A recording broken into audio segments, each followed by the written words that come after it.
그 말하듯이 노래하라 이런 말씀 하시잖아요. 근데 이제 성악가들이 생각하는 말하듯이 노래하나 이런 의미도 있고, 또 감독이나 지휘자가 볼 때 진짜 말하듯이 노래하는 게 어떤 의미가 있는가, 그걸 또 달리 생각해 볼 수 있는 여지도 있거든요. 여러분, 말하듯이 노래하라는 게 도대체 어떻게 하라는 거예요? 자연스럽게? 그쵸? 힘주지 말고 자연스럽게 노래하라? 또 아니면 뭐 외국 원어 같으면 언어하고 음악이 원래 뿌리가 같으니까 언어가 가지고 있는 악센트, 또 음악이 가지고 있는 악센트나 중요한 지점, 그거 맞춰서 자연스럽게 노래하라는 얘기일 수 있어요. 그렇죠? 네. 그러니까 또 다른 의견이 있을까요? 말하듯이 노래하라. 그런데 이런 의미도 있단 말이에요. 말하듯이 노래한다는 건 그 말이, 의미가, 그 말이 가지고 있는 정서가 가지고 있는 그 맥락 속으로 들어가라는 의미가 있거든요. 말하듯이 노래하라는 건 어떻게 한다고요? 맥락 속으로 들어가라고. 그 언어의 맥락 속으로, 그 말의 맥락 속으로 들어가야 말하듯이 노래할 수 있는 거예요. 근데 우리가 발박을 치는 거, 쓸데없이 움직이는 건 우리가 그 맥락 속에 들어가 있지 않다는 걸 보여주는 거라고. 근데 그 맥락 속에 들어가 있지 않으면 말의 힘이 떨어지는 거예요. 그렇죠? 그 말이 힘이 생기려면 그 말의 맥락 속으로 들어가야 돼요. 그럼 어떻게 하면 여러분이 그 말의 맥락이라는 게 얼만큼 예민한 건지 그걸 한번 생각해 볼 수 있거든요. 여러분, 나는 엄마를 사랑해요. 세 단어예요. 한번 해보세요. 시작. 네, 나는 엄마를 사랑해요. 근데 이 나는 엄마를 사랑해요라는 이 말을 정말 말하듯이 노래한다면 어떤 맥락에서 이 말이 됐느냐에 따라서 강조할 점이 완전히 달라지죠. 네. 자, 자연스럽게 말해볼까요? 한 번 더 시작. 나는 엄마를 사랑해요. 그런데 나는을 강조할 때가 있어요. 우리가 말하듯이 할 때 나는이라는 게 강조될 때 있다니까, 맥락 속에 들어가면. 언제 그럴 수 있어요? 언제? 어떤 맥락이 있다고. 늘 같은 얘기를 하는 게 아니에요. 예를 들면 이런 거예요. 엄마가 막 집에 들어갔더니 엄마가 막 울고 있어. 그러면서 하는 얘기가 그거죠. 시어머니도 나를 괄시하고 멸시하고 남편도 날 쳐다보지도 않고 그러고 있어서 내가 이 인생 진짜 못 살겠다, 힘들어서 의미도 없고. 그랬을 때 자식이 뭐라 그러는 거예요? 엄마, 할머니가 그래도 아빠가 그래도 나는 엄마 사랑하잖아. 이렇게 얘기할 수 있죠. 지금 자연스러웠어요? 네. 말하듯이 한 거예요. 나는 엄마 사랑한다고. 그 맥락 속에 들어가면 나는의 힘이 갈 수밖에 없어요. 그렇죠? 그런데 이럴 때 나는 엄마를 사랑하잖아. 이러면 말이 또 달라요. 엄마를 강조할 때는 또 달라요. 어떤 맥락이 있어요? 엄마를 사랑한다는 거. 네? 그런 거죠. 너 이놈의 가시나 이놈의 자식, 그냥 너 애인 생기고 나더니 내가 널 어떻게 키웠는데 이제 넌 난 안중에도 없지? 막 이렇게 엄마가 막 푸념 섞여서 얘기할 때 자식이 뭐라 그래야 돼? 엄마 아니야. 아유, 걔는 그냥 친구지. 나는 엄마를 사랑하잖아. 나는 엄마를 사랑해. 그 맥락 속에 들어가면 이렇게 말해야 돼요. 그게 말하듯이 하는 거라고. 그래요? 네. 또 사랑해요를 강조할 때는 언제가 있겠어요? 사랑해요. 너 요즘 나한테 불만 있어? 왜 그래? 이놈의 딸내미, 이놈의 아들면 너 왜 그래? 너 왜 계속 퉁퉁대고 퉁명스럽게 맨날 째려보는 것 같고 뭐 화났어? 너 나한테 불만 있어? 그런 거 아니야 엄마. 근데 왜 그래? 너 어쩌고저쩌고. 엄마 그런 게 아니고 난 이러고 내가 사실 마음이 이렇게 해서 표현을 못했지만 내가 엄마를 사랑한다고. 그래요? 자연스러운 거. 자연스러운 말이 나오고 자연스럽게 힘이 흘러다녀서 그 말이 힘이 생기려면 딕션을 정확하게 하는 문제가 아니라 그 언어가 가지고 있는 맥락, 의미적인 맥락, 언어가 진행되고 있는 그 정서의 맥락 속에 여러분이 들어가야 돼요.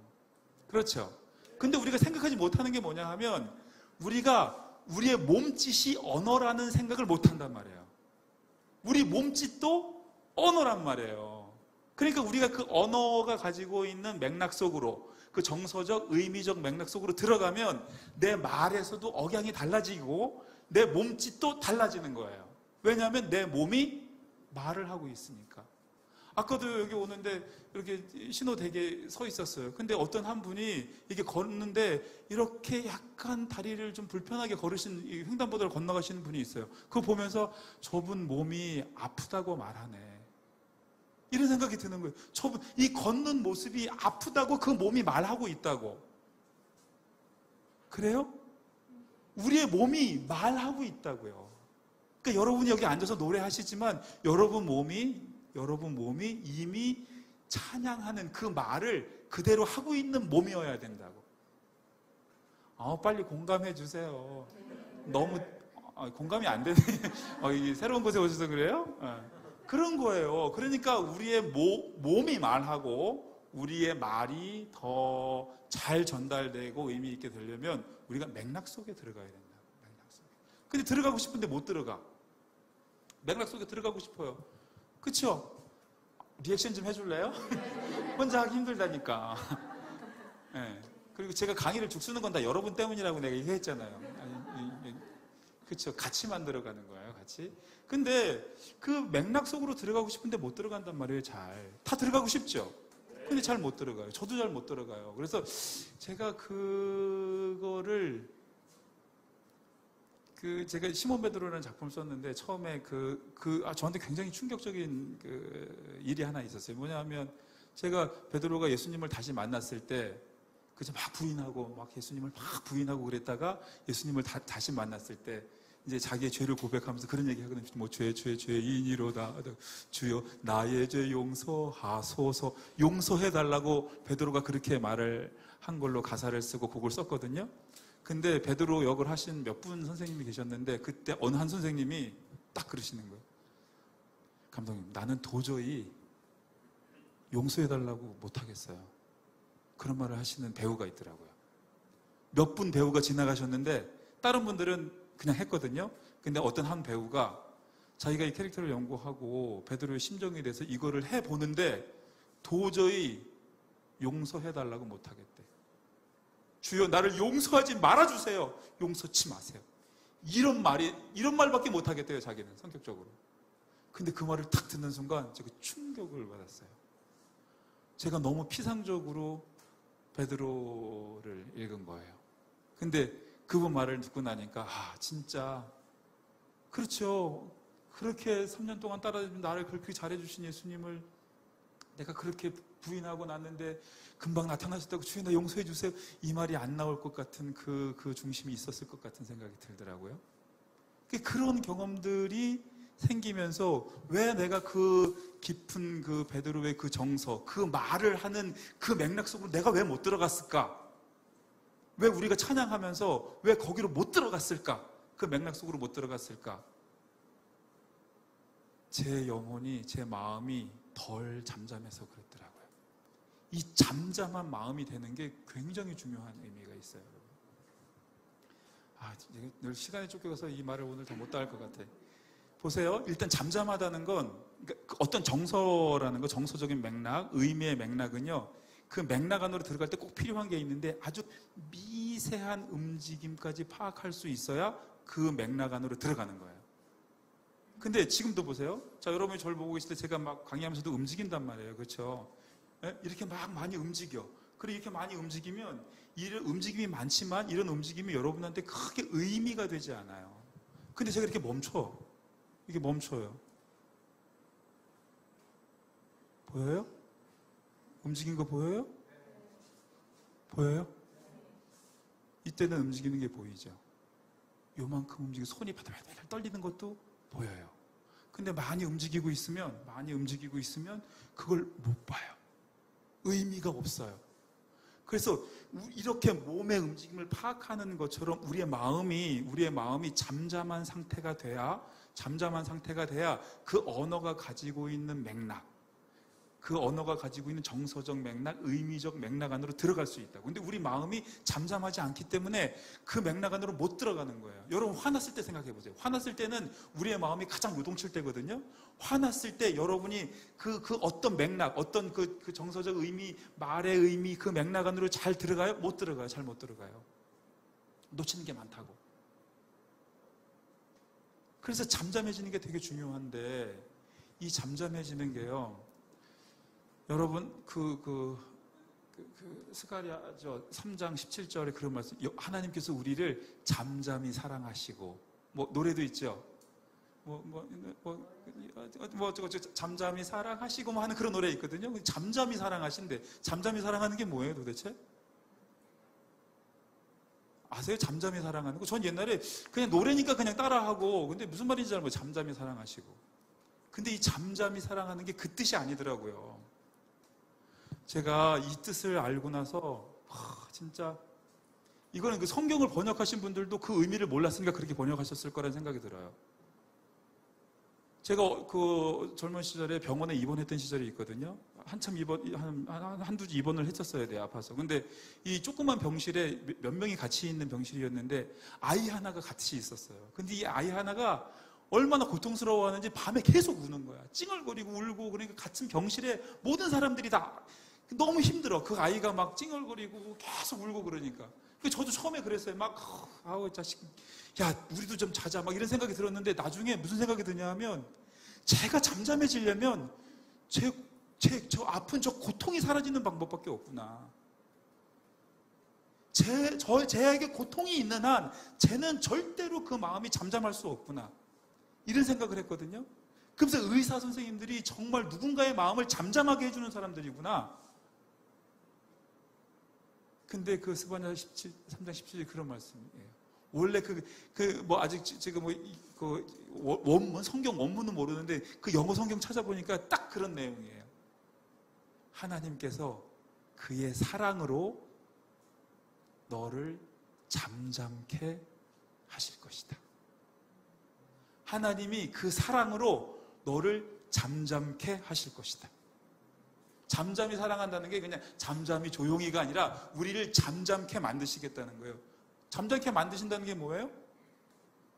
우리의 그 들끓어 요동치는 그 마음, 그 힘겨움, 그 고통, 그 아픔, 그 욕구, 욕망 이런 것들은 혼을 내서라도 잠잠케 하시고 아프면 고쳐서라도 잠잠케 하신다는 거예요. 우리 자녀 키워보신 분들은 아시죠? 아이들이 막 들떠서 지네끼리 막 싸우고 막 그러다가 혼내려고 할 때 막 아이들이 불안한 마음이 있거든요. 근데 따끔하게 혼내고 나면 아이들이 얼마나 자유롭게 뛰어나래요.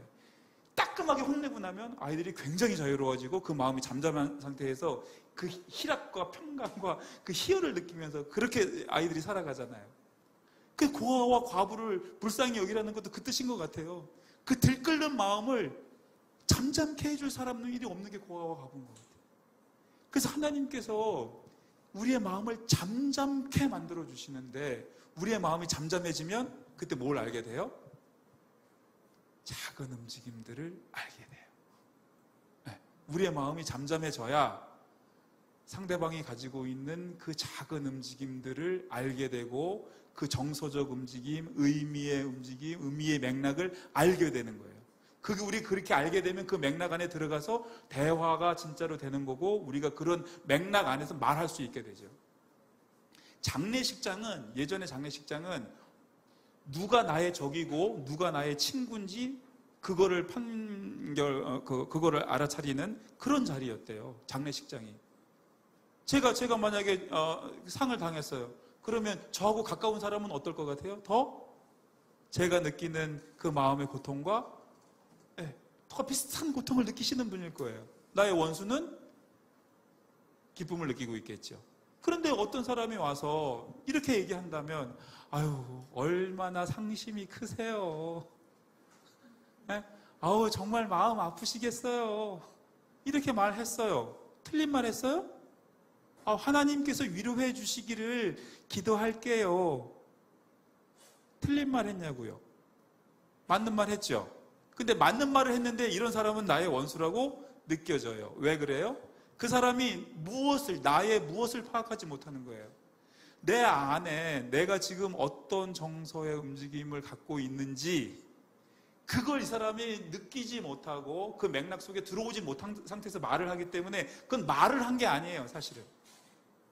언어라는 건, 말이라는 건 맥락을 떠나 있는 말은 없어요. 그렇지 않나요? 여러분이 말을 할 때 맥락을 떠나 있는 말이 있어요? 맥락을 떠나서 말하는 걸 뭐라 그러냐면 전문용어로 미친 거라 그래요. 맥락을 떠나 있는 말이라는 건 없다고. 그러니까 늘 어떤 맥락 안에 있는 거예요, 말이라는 게. 정서적 맥락, 의미적인 맥락 안에 있죠. 그래서 우리가 말을 할 때는 늘 그 맥락, 이게 어떤 맥락에서 이 말이 되고 있는 것인가를 파악해야 내 몸도 말하고 내 입도 말하고, 그래서 정말 잘 전달할 수 있는데 우리가 그 맥락 안으로 못 들어가는 거예요. 못 들어가는 이유는 잠잠해지지 못해서. 우리를 잠잠케 만드시는 이는 우리 주님 뿐이신 줄 믿습니다. 네, 우리는 잠깐 잠잠하게 하다가 말아요.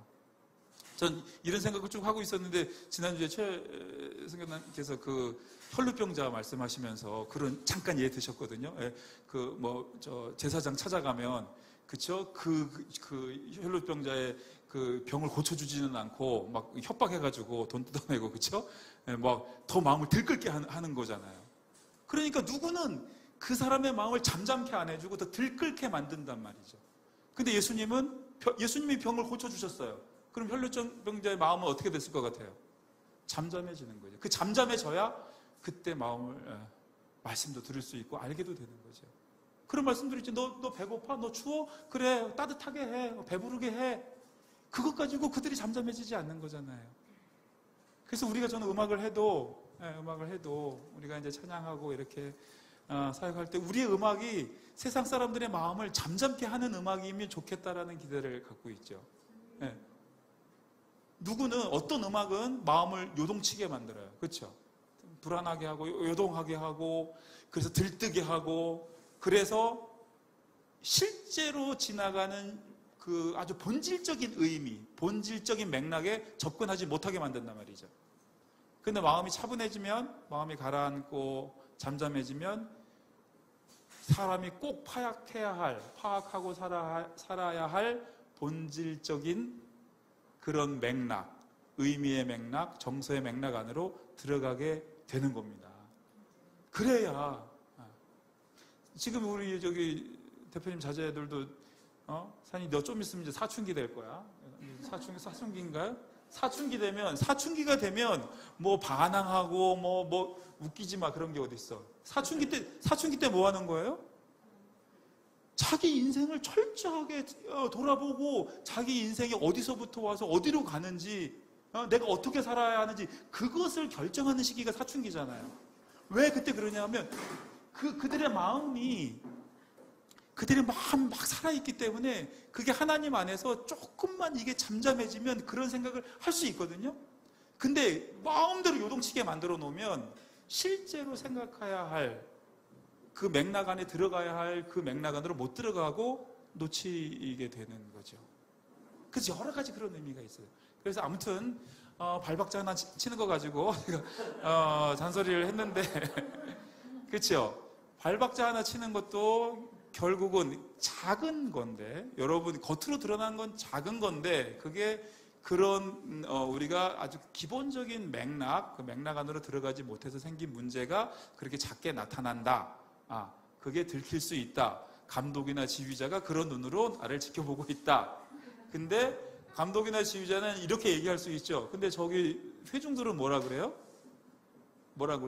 좋다, 나쁘다, 잘한다, 못한다, 이렇게만 얘기해요. 못 느끼는 게 아니에요. 구체적으로 설명을 못하는 거지. 다 알아요. 누가 더 은혜롭게 찬양하는지, 누구의 말이 더 힘있게 오는지 그냥 다 알아요. 다 느껴. 사람은 누구나 느끼는 거야. 구체적으로 말하지 못할 뿐이지. 그래서 저는 여러분이 그렇게 앞으로 이 언어가 가지고 있는 의미의 맥락, 정서의 맥락 안에 푹 들어가서 우리가 하는 모든 찬양들을 그렇게 했으면 좋겠습니다. 네. 우리 모두가 또 시청하시는 모든 분들도 그리고 맥락 안에서 우리가 대화하면 그 대화할 때 그 소통이 훨씬 더 깊어지게 될 거고요. 그러면 그 대화하고 있는 그 상대가 진짜 사랑스럽게 될 것 같아요. 누구를 사랑하게 되면 그 사람을 잠잠하게 만들어주는 거랍니다. 그렇죠? 사랑하면 그 사람을 잠잠하게 만들어주는 겁니다. 하나님이 우리를 사랑하시는 것처럼. 오늘 여기까지입니다.